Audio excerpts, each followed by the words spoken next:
No niin, J täällä, terve. Mä nauhoitin tämän videon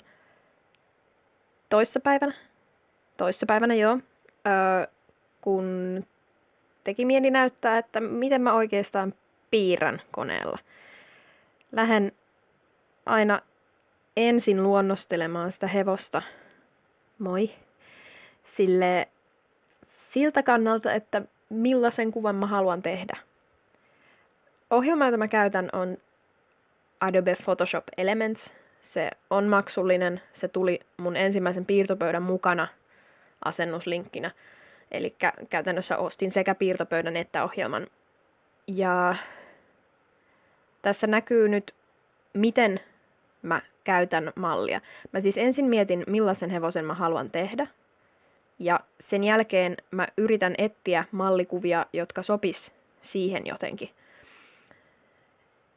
Ja tää on niin kuin se, mitä mä tarkoitan sillä, kun mä sanon, että mallia on hyvä aina käyttää. Koska ei mun olisi mahdollista saada oikein näköistä hevosen rakennetta. Ääni lähtee kesken kaiken, jos mä en käyttäisi mallikuvia siihen piirtämiseen. Tässä on mahdollista nyt, ihan kuten käsinkin piirtäessä, katsoa tätä mun omaa kangasta, johon mä teen tätä työtä, luonnostelen jatkuvasti, ja sitten katsoa tätä mallikuvaa. Mä saan sieltä oikeat kohdat nivelille ja lihaksille ja niin kuin muodoille, minkä muotoinen se eläin on, mitä mä piirrän. Tää on nyt Pohjois-Ruotsin hevonen, eli aika paljon jykevämpi kuin joku muu voisi olla. Ei ole siis niin kuin puoliverinen. Vähän Suomen hevosen tyyppinen, mutta ehkä sitä pikkusen raskaampi, niin kuin oikeasti työhevosmallinen. Niin. Mikä piirtopöytä mulla on käytössä? Sitä joku kysyi. Mulla on tällä hetkellä Wacom Intuos, aika tällainen pieni. Se on niin kuin A4-paperin kokoinen, mutta piirtoalue on ehkä A5. Se on siis sähköinen tietokoneeseen USB-piuhalla liitettävä levy, jossa on kynä, joka on myös sähköinen. Ja kun sitä kynää liikuttaa siinä levyn päällä, niin se näkyy hiiren liikkeenä näytöllä. Eli se on siis tavallaan matkii käsin piirtämistä, mutta liittyy tietokoneeseen. Ja multa kysyttiin myös, että onko se vaikeeta, niin sitä pitää harjoitella, koska se toimii vähän eri tahdilla kuin oikeasti piirtäminen. Siinä on sellainen pieni viive, ja sitä pitää niin kuin oppia käyttämään ihan niin kuin mitä tahansa muutakin työkalua. Eli siis niin kuin koneella piirtäminen ei automaattisesti yhtäkkiä paranna piirtotaitoa mihinkään. Se on siis, mä oon monta vuotta treenannut tätä, ja nyt mä alan niin kuin vihdoin löytää ominaisuuksia sekä tästä ohjelmasta, että tästä pöydästä, että mun omista käsistä, joita mä pystyn niin kuin iloisesti käyttämään ja saamaan kivoja tuloksia aikaan.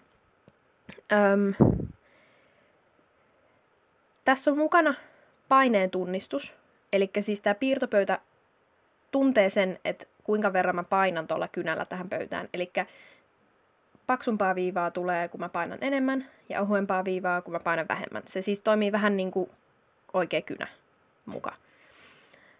Ja se on se, millä tästä viivasta tulee niin kuin tällaista eläväisemmän näköistä.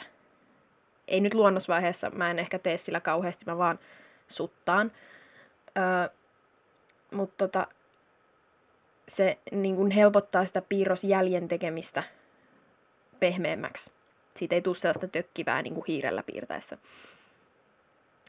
Tämä, mitä mä tässä nyt teen, on se, että mä peilasin tämän kuvan, jotta mä näkisin niin kuin paremmin, kun silmä turtuu siihen omaan piirtämiseen tosi herkästi. Et jos sä samaa kuvaa teet niin kuin puoli tuntia, niin sen jälkeen tulee yhtäkkiä sellainen, että Herra Jumala, en mä näe tässä enää mitään näitä yksityiskohtia. Niin se, että kuvan peilaa kesken kaiken ihan oikean peilin kautta tai sitten muuten vaan, niin se auttaa hahmottaa niitä virheitä. Ja siinä hyvä puoli, kun käyttää mallikuvia, on se, että voi käyttää useita mallikuvia. Jos mä tarviin tietää, että minkä näköinen hevonen silmä siinä silmämunan päällä, niin mä etin kuvan siitä, että miten ne hevosen silmäluomet menee. Työhevosilla on usein aika raskaat luomet. Jollain arabian hevosella se silmä olisi paljon pyöreämmän ja isomman näköinen. Ja sitten mitä enemmän niinku treenaa tätä piirtämistä, just vaikka silmien piirtämistä, tekee silleen, että ottaa vihon sivun auki piirtää siihen vaan ihan sikana silmiä. Piirtää pelkkiä hevosen silmiä koko vihon sivun täyteen tai vaikka 15 sivua kokonaisen vihon. Niin mitä enemmän sitä tekee, niin sen vähemmän tulevaisuudessa tarvii sitä mallia siihen, koska oppii sen, että miltä se silmä näyttää, rupeaa tajumaan, että hei, jos mä vedän tämän viivan nyt tohon suuntaan, niin nyt siitä tulee sellainen, miltä mä haluan sen näyttävän. Ja sitä on niin kuin se piirtämisen harjoitteleminen. Mitä enemmän sä piirrät jotain tiettyä asiaa, sen paremmin se tulee sulle muistiin, vaikka korvan muoto. Niin katot, minkä muotoinen se korva on, käytät useita kuvia ja piirrät niitä korvia ihan sikana. Niin siitä tulee se niin kuin rutiini siihen piirtämiseen. Oppii vetämään niitä viivoja. Ja tässä näkyy tässä ääriviivavaiheessa, mitä mä nyt teen, se, että miten se paineentunnistus reagoi. Mä pystyn tekemään tosi ohuita viivoja ja myös tosi paksuja viivoja. Ja mä tiedän sellaisia ihmisiä, jotka tykkää käyttää tosi ohutta sivellintä näissä piirustusohjelmissa, jotta ne saa sellaisia tosi siistejä ja ohuita ääriviivoja. Mä en oikeastaan tykkää siitä. Mä tykkään siitä, että se viiva on paksua, että siinä on vähän niin kuin enemmän sellaista luonnetta mukana.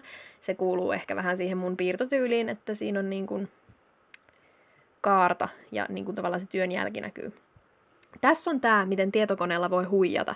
On niin kuin mahdollista vetää viivoja erikseen ja skaalata niitä lisää, mutta se ei nyt oikeastaan auttanut mua mitenkään, koska siitä tuli niin rosonen siitä viivasta, että mä en tykännyt siitä enää, joten mä vaan menin ja piirsin uusiksi käsin. Tavallaan mulla on siis tässä 2 tasoa. Mulla on luonnostaso, jossa mulla on se luonnos, ja sitten mulla on niinku ääriviivataso, mihin mä tavallaan tussaan näitä ääriviivoja.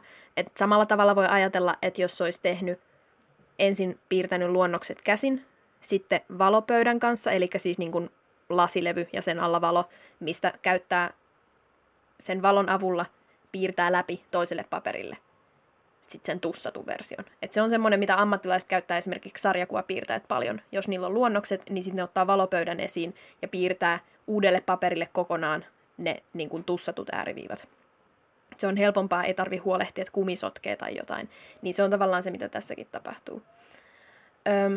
Ja se, minkä takia mä en välttämättä tykkää läpipiirtämisestä ollenkaan, tai siis en tykkää, anteeksi kaikille, mutta en tykkää yhtään, on se, että niin kuin ihan oman piirtämisen kannalta se ei kehitä samalla tavalla kuin mallin käyttäminen. Siis mallin käyttäminen on täysin ok. Kukaan taiteilija maailmassa ei ole, ainakaan jos yrittänyt niin kuin realismia piirtää, ei ole voinut tehdä sitä ilman, että se on luonnostellut tuhansia versioita erilaisista asioista, joita se yrittää piirtää tai maalata, ja niin kuin vaan keksinyt päästään. Mallin käyttäminen on hyvä asia ja täysin okei. Mutta tässäkin te olette nähnyt mun nyt käyttävän jo ainakin 3 eri mallikuvaa. Se on mahdollista. Mun on mahdollista ottaa mallia eri asioista. Ja niin kuin, tähän tulee sepö sydän. Jee. Tuohon, missä hevosen karvat lähtee eri suuntiin. Niin kun mä käytän eri mallikuvia, mä pystyn huomaamaan niin kuin eri asioita. Tässäkin musta rupesi nyt yhtäkkiä tuntua, että toi harja on tosi kummallinen. Mennään etsimään kuvan vuonohevosesta, koska niillä on pystyharja. Tässä näkyy, se tulee tosi pitkälle toi harja tonne sään päälle, niin mä oon piirtänyt väärin. Nyt mä korjaan sen. Tää on niin kuin tavallaan jatkuva prosessi. Se on edelleen vähän kummallisen muotoinen. No, kumitetaan ja tehdään kokonaan uusi. Noniin. Se, miten vaikka tämmöisen pystyharjan piirtää, niin sekin on semmoinen, mitä vaan pitää treenaa. Mä oon piirtänyt näitä enemmänkin. Niin pitää kokeilla erilaisia niin kuin ratkaisuja. Anteeksi, mulla on vähän ollut äänimaassa tänään. Tässä on taas tällainen pieni huijaustaktiikka. Tämä on niin kuin se ainoa, missä tietokone ehkä helpottaa verrattuna käsin piirtämiseen, kun on mahdollista niin kuin tehdä ylimääräisiä viivoja ja siirrellä niitä, mitä käsin piirtäessä ei tietenkään voi tehdä. Tämmöinen leikkaa liimaa copypaste-ominaisuus on kyllä sinänsä ihan kätevä. Varsinkin jos on niin kuin minä, eikä saa tällaisia suoria viivoja tehtyä niin kuin Erkki millään.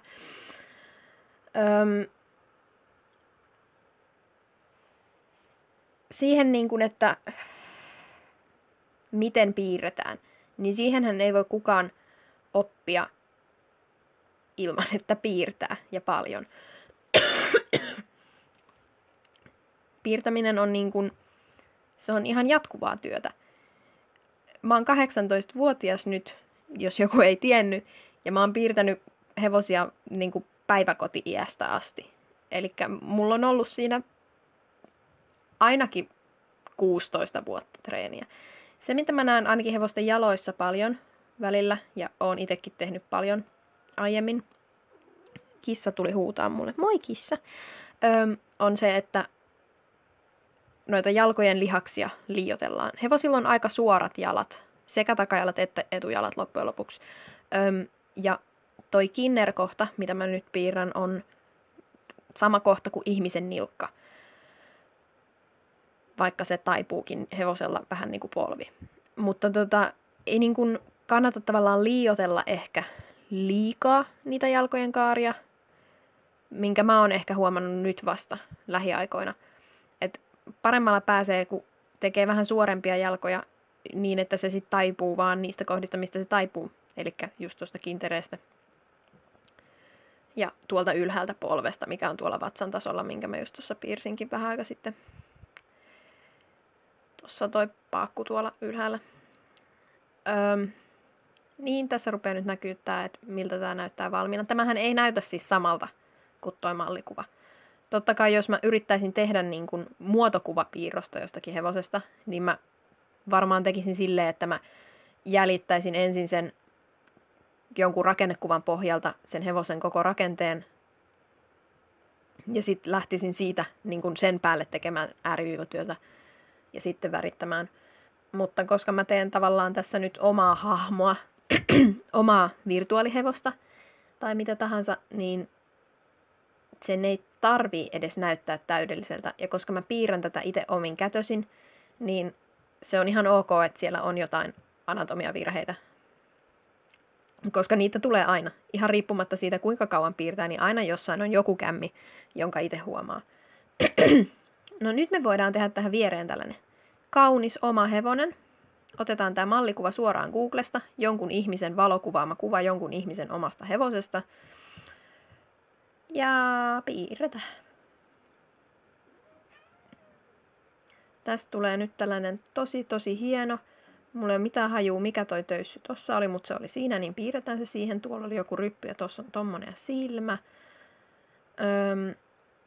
Niin kuin hyvin harvoin mun mielestä ainakaan läpipiirretty jälki on yhtään niin kaunista kuin itse piirretty. Riippumatta siitä, millä tyylillä ihminen piirtää, niin sen näkee tosi helposti, jos joku asia on niin kuin läpipiirretty, koska sinne ei tule niitä virheitä, mitkä kuuluu piirtämiseen ja mitkä tavallaan näyttää sen, että siihen on käytetty omaa aikaa ja omaa niin kuin ajattelua. Koska siis niin kuin piirtäminen vaatii ajattelua. Se vaatii sitä, että katsoo kuvia, katsoo oikeita asioita. Siis parasta on se, jos pääsisi hevoslaitumelle istumaan ja piirtämään niitä hevosia, koska siinä joutuisi piirtämään tosi nopeasti, joutuisi ajattelemaan tosi nopeasti ja joutuisi katsomaan niitä hevosia, miten ne liikkuu, missä asennossa ne pitää päätä, millainen on hevonen pelkkänä vaikutelmana, koska siinä ei ehtisi ruveta nyhväämään mitään.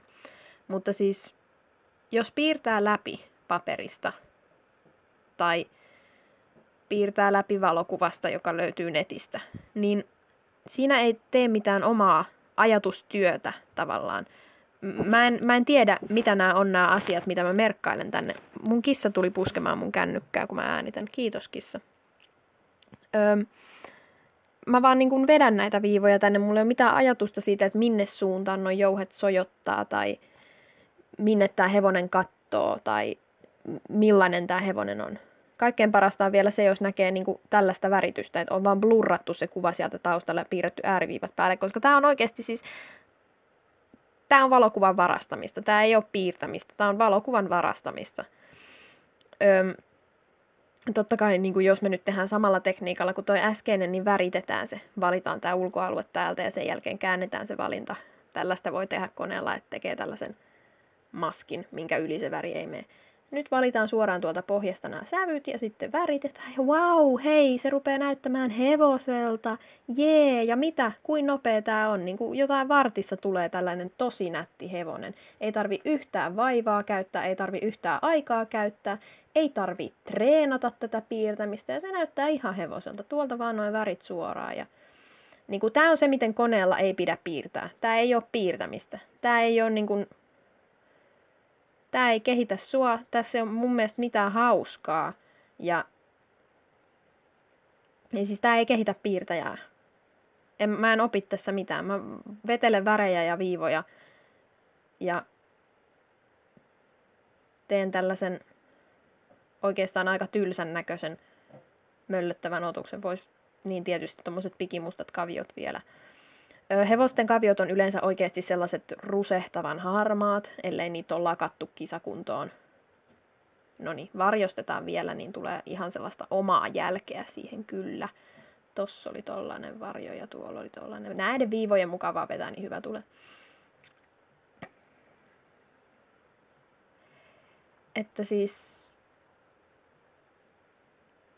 tämähän ei näytä mun piirtämältä. Eikä tää näytä oikeastaan kenenkään piirtämältä. Tää ei näytä siltä, että kukaan olisi ollut silleen piirränpä hevosen, vaan se näyttää just tasan siltä, että joku on mennyt Googleen, etsinyt kuvan Nordsvensk Brukshäst, eli Pohjois-Ruotsin hevonen, ja mennyt silleen wow. Mut nyt, jos me väritään toi meidän oma hevonen, jonka mä nimesin Moonaksi puolessa välissä, niin me voidaan miettiä, että minkä värinen me halutaan sitä. Minkä värisiä Pohjois-Ruotsin hevosia on olemassa. Vaikka musta. Mustiakin on erilaisia, on tommosia ruskeita kulomustia. Vähän tuollaista ruskeata sävyä siinä turkissa, tai siis karvapeitteessä, mikä se nyt onkaan. Sitten tää kuva voi olla ihan tällainen pieni. Mallia saa käyttää, mallia pitää käyttää, jos haluaa oikein asiat. Jos mä haluaisin tosi sellaisen trimmin puoliverisen piirtää, niin mä etsisin kuvan jostain tosi lihaksikkaasta ja hyväkuntoisesta kilpahevosesta. Ja mä värittäisin sen mukaan, mä näkisin, missä on lihakset. Varjohan syntyy siis sinne, minne valo ei yletä. Elikkä tavallaan tämä värittämisen harjoittelu on niin kuin kolmiulotteisen ymmärtämisen harjoittelua ehkä eniten. Pitää niin kuin oppia tajumaan, mikä kohta siitä hevosesta on koholla ja mikä ei. Ja sekin tietysti vaihtelee vähän niin kuin sen mukaan, että mistä valo tulee ja minkä rotunen hevonen se on. Niin kuin että esimerkiksi jos mä piirtäisin jonkun Achalteken, niin nehän on tosi hoikkia. Niillä on tosi hoikka, kapea selkä, tosi hoikka, kapea kaula. Niin niille mä piirtäisin noita kaulalihaksia niin kuin huomattavasti ohuemmiksi. Värittäisin siis. Ja sitten taas niillä olisi näitä tällaisia kiiltäviä huippukohtia vähän enemmän. Tässä mä tosiaan nyt poikkasin vähän, koska kukaan ei jaksa katsoa 5 minuuttia pelkkää tuota värittämistä. Niin tässä näkyy se, että mä oon katsonut tuota mallikuvaa, mä oon laittanut varjoja ja valoja sinne, minne ne kuuluu. Ja se alkaa niin kuin näyttää hevoselta. Tämä varjottaminen ja värittäminen on niin kuin se, mihin mä oon eniten joutunut viime aikoina käyttää aikaa harjoitella. Se ei haittaa, jos se ei väritä silleen realistisesti. Se riittää, että etsii ne tarkimmat varjokohdat. Et kaikkein helpointa on ajatella se, että hevosen alle, siis kaulan alle, vatsan alle, jalkojen väliin tulee varjo, koska aurinko ei paista sinne. Aurinko ei paista sen hevosen alle. Sitten toinen, mitä voi miettiä, on se, että ehkä korvien sisällä, sieraimen sisällä, vaikka jossain kainalossa, on myös vähemmän sitä auringonvaloa, koska se ei vaan yllä sinne. Ja sitten sen jälkeen, kun on tavallaan oppinut piirtämään sen hevosen muodot, minkä muotoinen eläin hevonen on, onko se semmoinen, niin kuin, minkä mallinen se on, niin sen jälkeen pystyy sitten ruveta treenaamaan taas uudestaan mallikuvien kanssa, piirtää hevosia, piirtää niiden lihaksia, uudestaan ja uudestaan ja uudestaan, vaikka vihon täyteen. Ja siinä niin kuin pikkuhiljaa oppii. Että se on niin kuin ihan jatkuvaa tekemistä. Ei ikinä, mä voin ihan rehellisesti sanoa, että mä en usko, että kukaan piirtäjä, taiteilija, kukaan on ikinä kokenut, että nyt mä oon valmis, nyt mä osaan kaiken. Sellaista tilannetta ei varmasti tule. Eli jos niin kuin sitä hakee, niin kannattaa valita joku muu laji kuin piirtäminen, koska sitä ei varmasti tule. Mä en koe niin kuin tosiaankaan olevani valmis piirtäjä. Aina on jotain, missä voi kehittyä. Mutta se ei ole huono asia, se on vaan hyvä asia, koska se antaa mahdollisuuden jatkaa ihan loputtomiin. Oma tyyli niin kuin muuttuu koko ajan ihan sen mukaan, että mitä sä piirrät, mitä sä rupeat piirtämään enemmän. Ja se on mun mielestä ihanaa. On ihanaa, että on mahdollisuus tehdä ihan mitä haluaa. Ja joo, siihen voi mennä aikaa, se voi olla hidasta ja rankkaa, mutta sitten kun onnistuu jossain asiassa, jota on treenannut pitkään, ja huomaa, että hei, nyt mä osaan tämän, mä oon oppinut sen, että miten vaikka hevosen ripset piirretään. Sen kanssa mä nimittäin tosi pitkään tuskastelin, että miten mä saan järkevästi ne ripset mahtuu sinne silmään. Niin sitten kun mä tajusin yhtäkkiä, että hei, mä oon saanut ripsiä piirrettyä näille hevosille, niin se on ihan mahtava tunne. Mä oon oppinut jonkun tällaisen uuden yksityiskohdan. Ja nyt tässä on tää kavioväri, mistä mä puhun. Semmoisissa jaloissa, missä ei ole valkoista, kaviot on yleensä tällaiset tumman harmaan väriset. Se on niinku sellaista sarveisainetta. Ja sit jos siinä jalassa on sukka, tai jos se on kirjava hevonen, ja se jalka on valkoinen, niin ne jalat on enempi sellaiset niinku vaalean kerman väriset, siis kaviot. Ja tossa on toi ripset, jotka mä tykkäsin tonne. Ja hevosen silmänkin, jos värittää niinku koneella, niin mä tykkään tehdä sitä vähän eri sävyillä. Et tuolla mulla on tummaa punasta, sitten mulla on ihan oranssia ja sitten vähän sinistä, niin ne niinku korostaa toisiaan. Niin siitä tulee vähän eläväisemmän näköinen kuin vaan sään pelkkä ruskea läntti tai pikimusta. Aina on niinku mahdollisuus treenata. Ja aina tulee sellainen olo, että mä en jaksa enää, mä vihaan tätä, mikään ei onnistu. Mutta jos sellaisesta fiiliksestä pääsee yli, niin se on ihan mahtavaa piirtää. Sitten kun pääsee siitä fiiliksestä yli ja tajuu, että hei, tää johtuikin vaan siitä, että mun tyyli oli muuttumassa. Tai että mä rupesin huomaamaan virheitä, joita mä en ollut aiemmin edes nähnyt. Eli mä oon kehittynyt. Niin se on niin kuin se piirtämisen hienous. Tässä on nyt 2 pohjoisruotsin hevosta. Toisesta näkee selvästi, että on läpipiirretty. Toiseen on käytetty samaa mallikuvaa, mutta se on silti mun oma teos. Ja mä kehtaan siihen silloin nimmarini laittaa perään. Joo. Oho, kiitos kun katoitte. Tätä on ollut hauska äänittää ja hauska piirtää. Mä oon vähän huono äänittäjä. Toivottavasti tätä oli ihan hauska katsoa. Pahoittelut kaikille mun tällaisesta pääkaupunkiseutupuhettavasta. Toivottavasti siitä saa jotain selvää. Toivottavasti mä en sössyttänyt ihan sekavia. Hevoset on vaikeita piirtää. Siis Leonardo da Vinci treenasi niitä ihan älyttömästi. Silloin varmaan niin kuin siltä löytyisi jotain ziljoonia luonnoksia. Ja George Stubbs, joka on niin kuin brittien tunnetuimpia hevosmaalareita jostain, en mä tiedä, 1700-luvulta, niin silloin niin kuin ihan lukemattomia luonnoksia siis hevosten luurangoista. Se on halunnut vaan tietää, että miten tämä hevonen toimii, miksi tämä on tämän mallinen kuin tämä on. Ja sitten silloin hevosten lihaksista, silloin varsoista, aikuista hevosista. Ne on tosi oudon näköisiä, ne sen jotkut hevoset, mutta siinä näkee, että niissä on tehty niinku työtä. Sille ei ole ollut mahdollisuutta piirtää läpi mistään hevosvalokuvasta, koska se on tehnyt töitä 1700-luvulla. Niin se niinku on 1000 kertaa arvokkaampaa piirtää itse vaikka sitten kuinka rumia juttuja, kuin niinku olla käyttämättä mitään aikaa tai vaivaa harjoitteluun. Koska ekassa vaihtoehdossa se on sun oma tuotos, tokassa se on jäljennös jostain jo olemassa olevasta. Se ei ole mun mielestä hauskaa, eikä jännää, eikä kauhean nättiäkään. Kiitos.